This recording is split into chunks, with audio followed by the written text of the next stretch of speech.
My name is Mitt Gibson. I want to say that right away, because a lot of people will know that name, and I want to begin by being totally honest.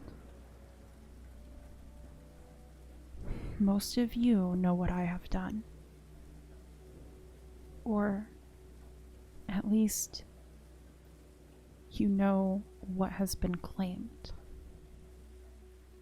But I have not done what they claim. I am not the monster that you believe me to be. I know that I sound like everyone else sitting in prison, spouting off claims of innocence. But I am telling you the truth. I am not a liar. I have never lied about that night, and I won't start now. None of what I am about to tell you will be lies. You need to understand that. You think that you know me, but you don't. I have tried to tell my story 1,000,000 times, but no one wants to listen. The media doesn't want to report it. The police don't want to hear it. They want to cage the monster and throw away the key. But when no one was looking, I found a way to get my story onto the internet. I have found a way to speak directly to the people, uncut and unedited.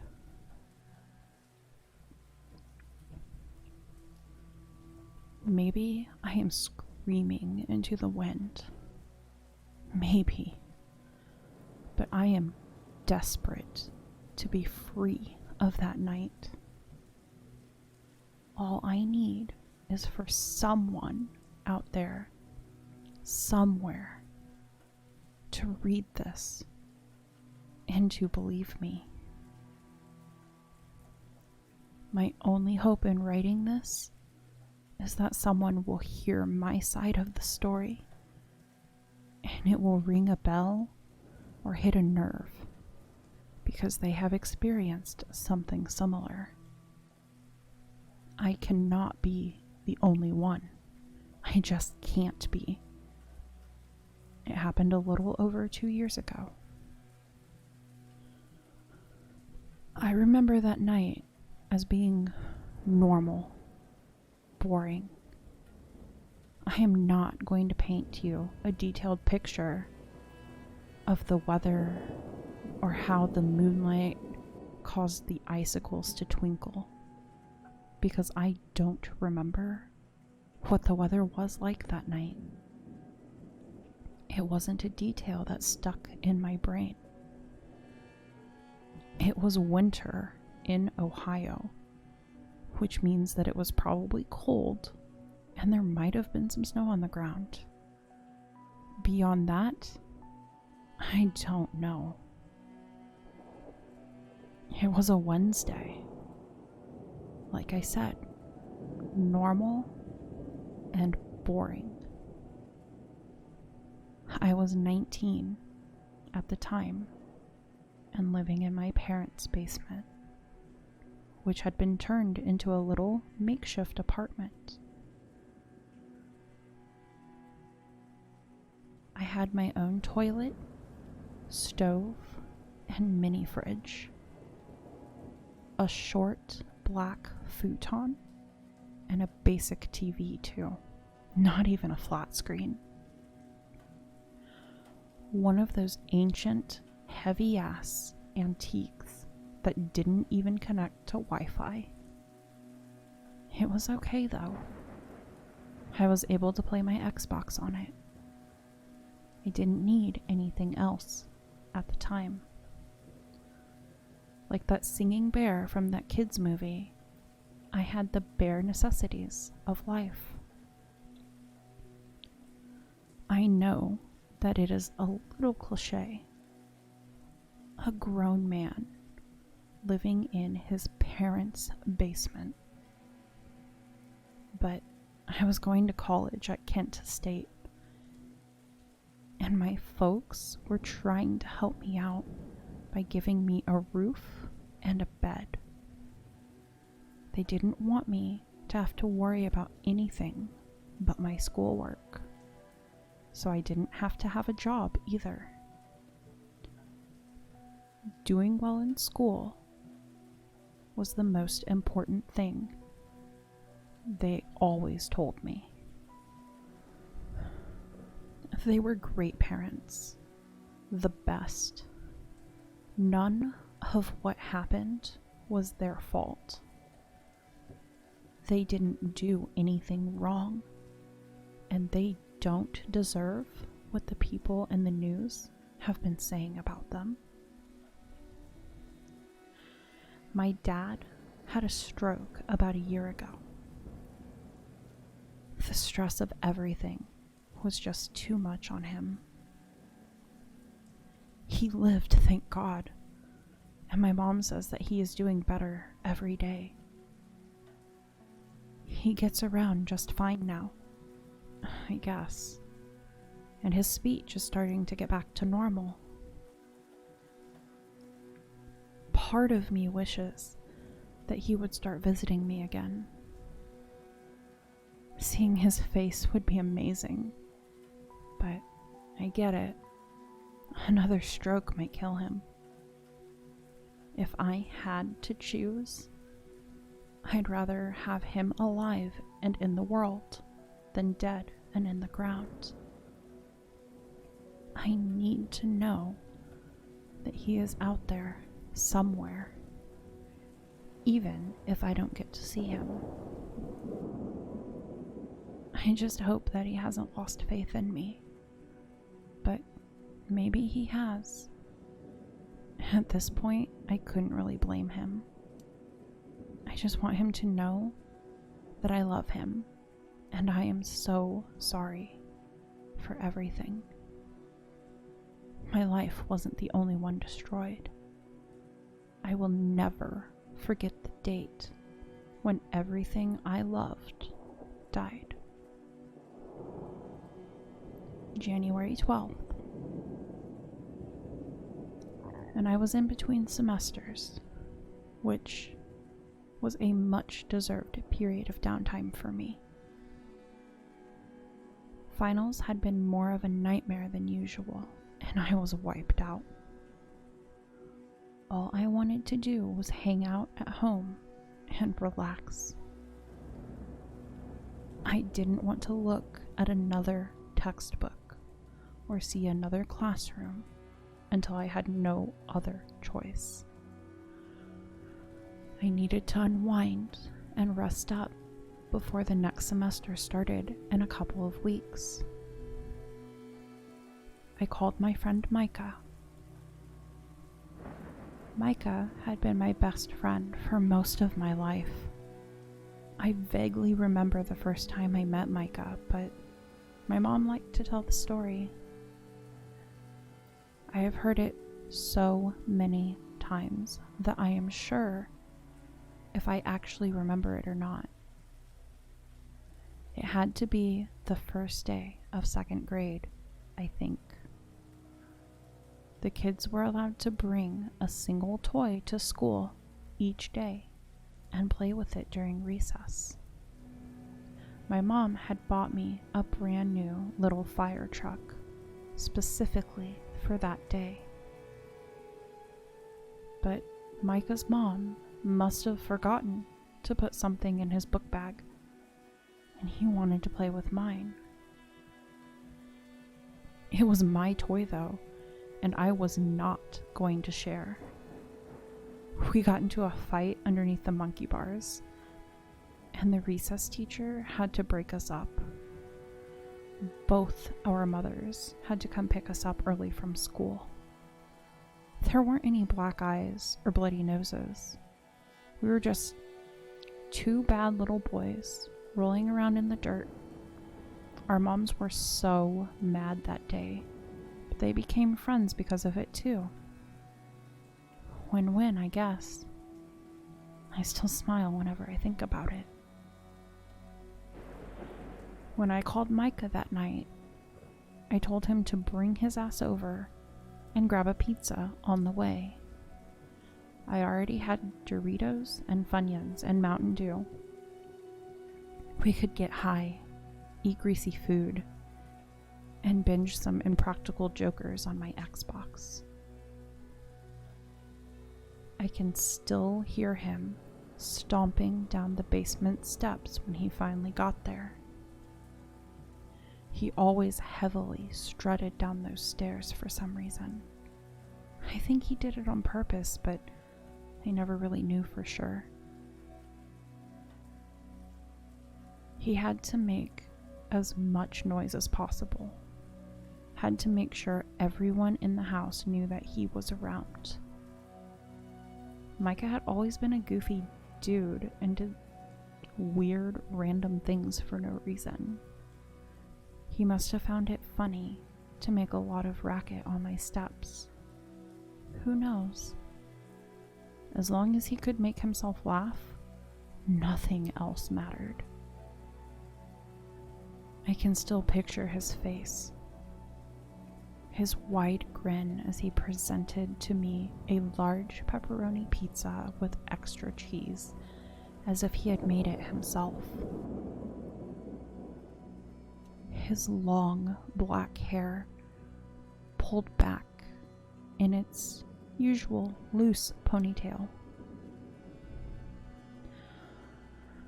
The naturally tanned skin of his face seemed flustered, sweaty, as if coming down into my basement had been equivalent to running a marathon. Micah had always been happy, upbeat, no matter what the situation. And it is that image of him that I have tried like hell to hold on to. That is how I want to remember my friend. Full of life. I motioned with my hands for Micah to put the pizza on the stove and to have a seat next to me on the futon, which at the moment had been transformed into a couch. On his way over to me, he made a detour to grab a cold can of Mountain Dew from the fridge. He then sat down, cracked open the can. As he was taking a long draw from his drink, I asked, "Are you ready to get high?" "Always," he replied after swallowing his pop.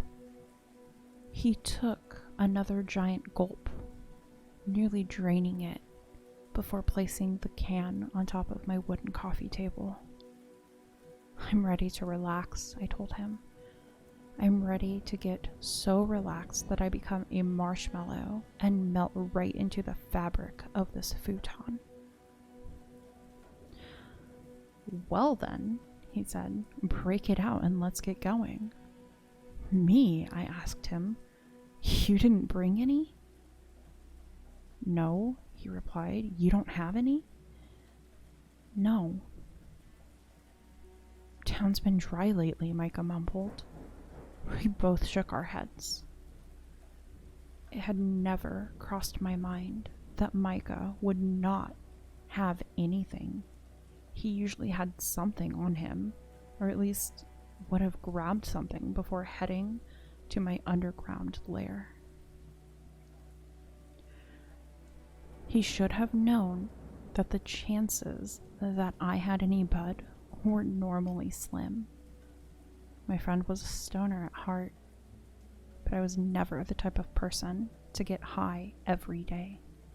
I only smoked on rare occasions. Like whenever a hard exam or difficult paper was in my rear view and I needed to decompress the frustration.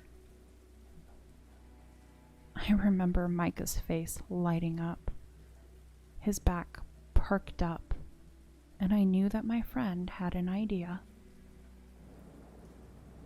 I do have something, he told me. When he saw me shaking my head again, he quickly blurted, "Just hear me out. I know that you only smoke bud, my man, but I got something better.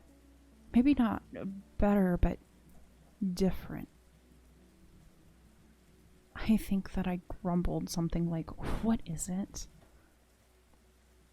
"Check it out," he said, as he reached into the front pocket of his sweatpants. It took almost a minute of rummaging in his pocket before he found what he wanted. When he pulled his hand free, it didn't look like he was holding anything. He then showed me his palm, and I saw what at first appeared to be 2 miniature stamps. Clowns, man. Clowns? I didn't know what he was talking about. I don't recall picking one from his palm, but I must have, because the next thing that I knew, I was holding one of the pieces of paper directly in front of my face. It was so tiny between my fingers. As I looked closer, the odd word made more sense. Clowns. Printed across the side of the paper square was the face of a cartoon clown. And it was a vintage clown too, like something from the 1950s. Poofy, yellow hair beneath a green top hat. Ovals of white makeup that wrapped around the mouth and both eyes. A wide grin that was both joyous and sad at the same time. And a giant red nose, of course. "Where the hell did you get this?" I asked him. "I am sorry, sir," Micah replied. "I never divulge my sources to the police." He leaned in closer and spoke to my chest, as if I was wearing a listening device. "I don't do drugs. Drugs are illegal, and they are bad." "Whatever," I said. "Why are you just carrying this around with you? And since when do you do acid?" "Well, since now," he told me. My cousin, Jason, told me that acid is like a key that opens up the universe. It removes the boundaries between you and God Almighty. Everything is revealed. You will find the answers of all the hows and whys. Bullshit. "And I want to share that key with my best friend," he told me. "And if we don't like it, we never have to do it again." "Jason give you this? That dude is shady, and I want nothing to do with it if it comes from him." "I got it from somewhere," he told me. "Don't worry. Just trust me. Your semester is over. We ain't got shit to do. How about we escape reality for a bit? Yeah?" I always had one rule. I never did anything harder than weed. Looking back, I picked the wrong time to break my own rule. The way that the small square dissolved on my tongue made me question whether it had actually been real paper or something else. In less than 3 seconds, it had entirely disappeared. I immediately regretted taking it, but it was too late. The train had left the station, and the only thing left to do was strap in and put on my helmet. I'm not sure how long we sat there and waited, but just when I was getting ready to tell Micah that he must have been ripped off, I felt a tinge rise from the floor of my basement and enter into my feet. It wasn't like the pins and needles of a waking limb, but more like an overload of sensation as the tingle began to slowly spread upward to the rest of my body. I will have to admit that I kind of liked how it felt. It was like my body was coming alive for the first time ever, and I was about to become wide open as the world entered me. I know that doesn't make sense, but not everything that I am going to say will. Are you feeling that too? Micah asked me. He wasn't looking at me, but staring off towards nothing in particular. He couldn't see me, but I nodded anyway. And suddenly, the real world, the one trapped beneath the reality we know, revealed itself to me. Color. I never knew color until that moment. Not really. What I had always believed to be color was nothing more than various shades of gray compared to what I started seeing. Everything around me became vibrant and pulsating. Even the dullest parts of my basement became amazing to look at. Not only were the colors more vivid than anything I had assumed possible, but they also pulsated and moved in waves that rose and fell. It was kind of like breathing. Everything around me seemed to be alive, like I had unexpectedly found myself part of a Disney movie, one where even the candlesticks and salt shakers were living things. I turned to Micah, and I could see layers of color covering his body like a beautiful aurora. And that was when I started laughing. No, that is not accurate. I began to chuckle like a madman. I couldn't stop for several minutes. Micah joined my laughing fit by having one of his own. We laughed and laughed and laughed until my throat was dry, my eyes were filled with tears, and my head began to pound. I honestly think that we both would have laughed ourselves to death if not for the music. At first, it was low and seemed to be coming from several points around me.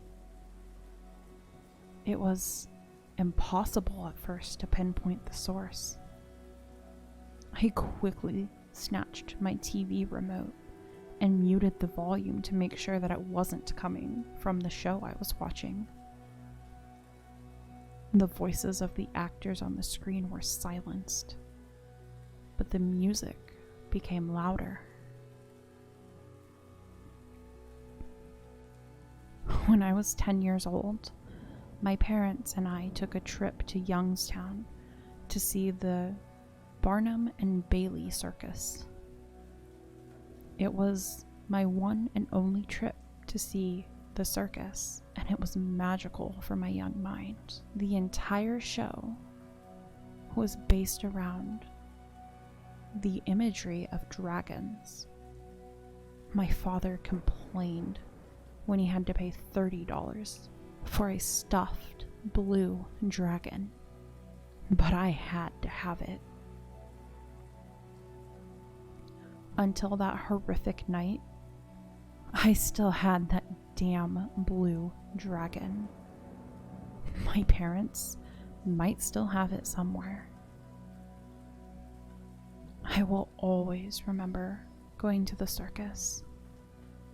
I will always remember the lions and the tigers, the motorcycle acts, the high flying stunts, the tricks with the dogs and cats, and especially the silly clowns. There had been a whole crew of multicolored clowns doing all kinds of crazy, funny things. And I will never forget the music that played when the clowns showed up. It was the typical circus song everyone knows. That night, in my basement, I began to hear the exact same music. Entry of the Gladiators. I googled it because it has been stuck in my head every single day since.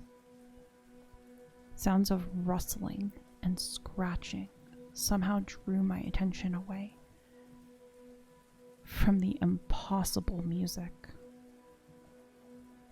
My coffee table was a single piece of wood that sat directly on the concrete floor, with a hollow space inside for storage that could be accessed by opening the top.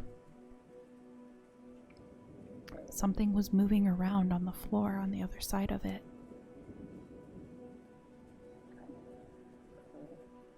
From where Micah and I sat, we could not see what it was, but we could hear its movement, plain as day.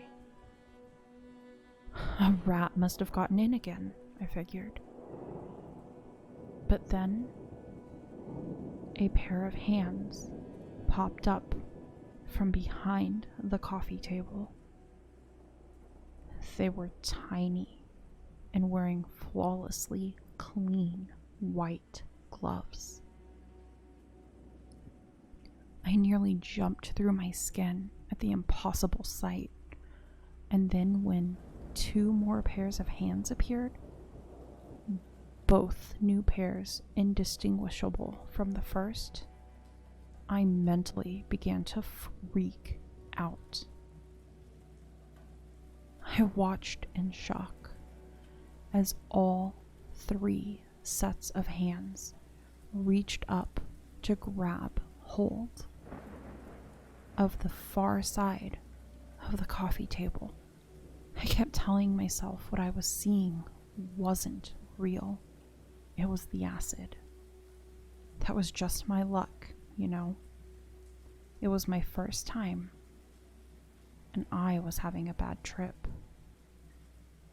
I repeated this over and over in my head as I watched in stunned silence as 3 tiny clowns, barely over 6 inches tall, pulled themselves up and onto the top of my coffee table.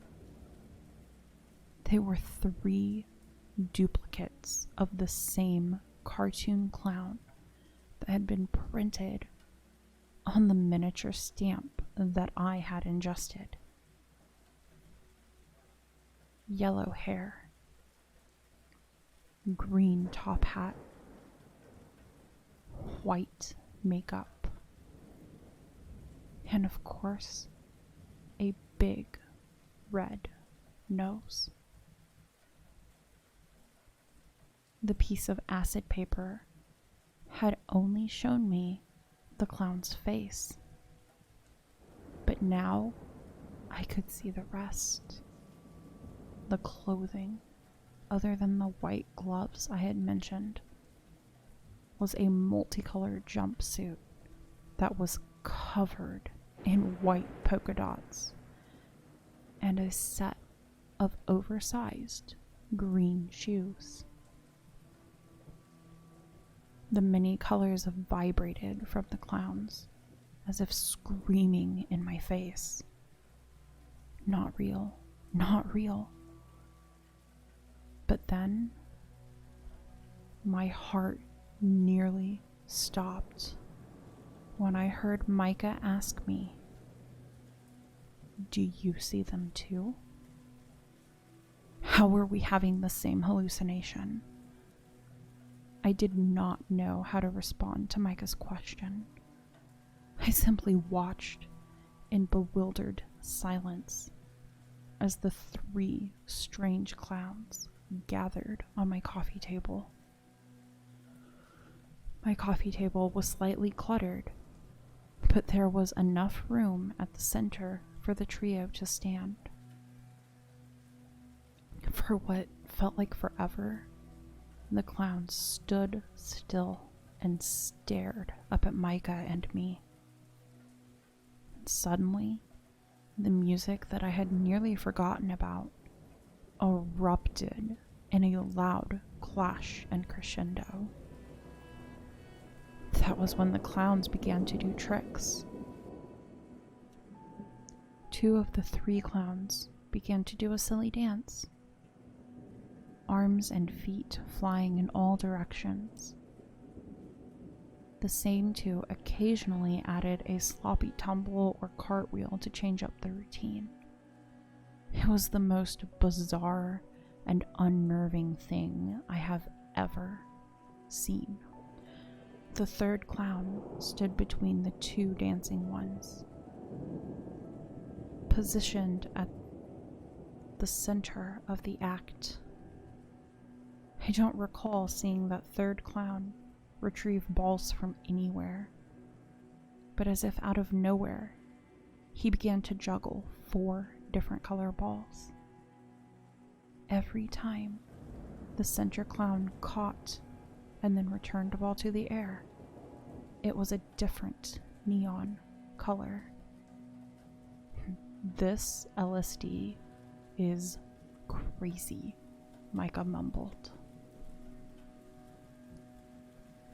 The juggling became faster and faster until it was a bona fide blur of color that melted my sense into a pile of sludge. It was hypnotizing. As I sat and watched the balls go round and round, I felt the tingling that had filled my body suddenly fall away, pouring back downward into the concrete floor. Along with the sensation, my ability to move left me as well.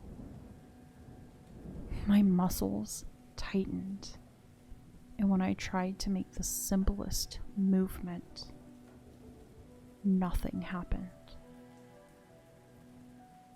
I was frozen in place. And then, without warning, the dancing stopped and the balls were gone.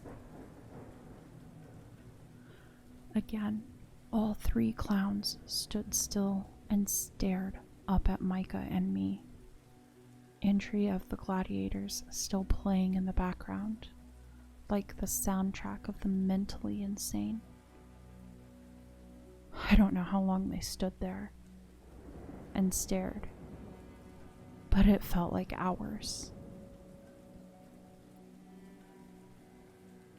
Sitting on the left side of my coffee table was a white ceramic plate that I had used a couple of days before for the strip steak and baked potato that my mother had cooked. To be honest, it still sat there because I had been too lazy to return it to the upstairs kitchen to be washed. The plate had long been licked clean, but it still held my fork and knife. The knife wasn't a normal steak knife. I think it was closer to a paring knife. A thin blade with a short, black handle. The central clown turned its head and looked at the knife, moving much faster than I had expected. The center clown went over and grabbed the knife from the plate, while the other two remained like statues.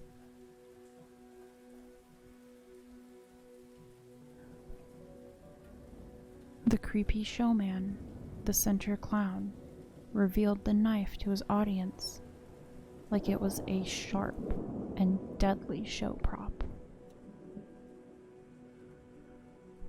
The center clown then plunged the tip of the knife through the side of Micah's Mountain Dew can, as if to show us how sharp it was. As if we already didn't know. The pop can had been nearly empty, and the stabbing did not draw any liquid. Removing the sharp knife from the can, the center clown began a sword swallowing routine. He shoved the knife down his throat several times, deeper down each time, until the entire blade was inside of his neck. After the final swallow, he pulled the knife free and bowed. As if given a cue that I hadn't seen, the clown on the right rushed toward Micah and leapt across from the coffee table to Micah's lap.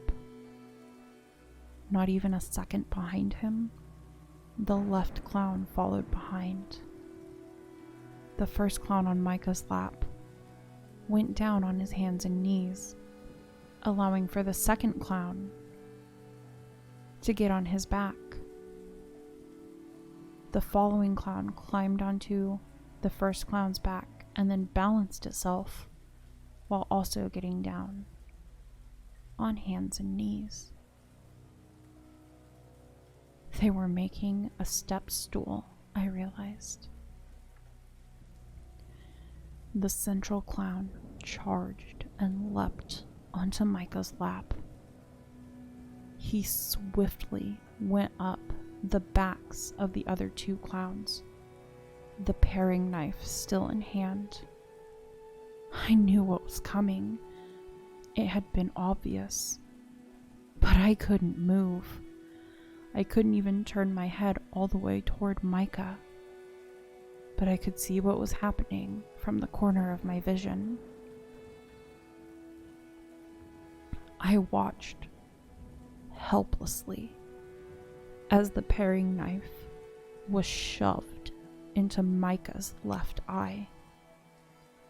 I swear I heard a wet pop as the blade went in. I know my friend wanted to scream.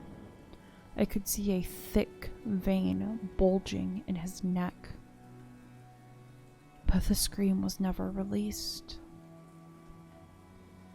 In a single motion, the central clown pulled the blade free of Micah's eye and then thrust it deep into Micah's neck, in the exact spot of the bulging vein.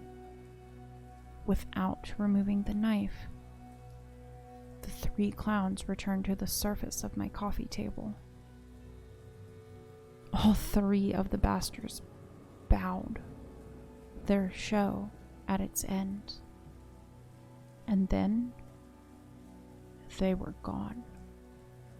1 second they were there, bowing, and the next second they were not.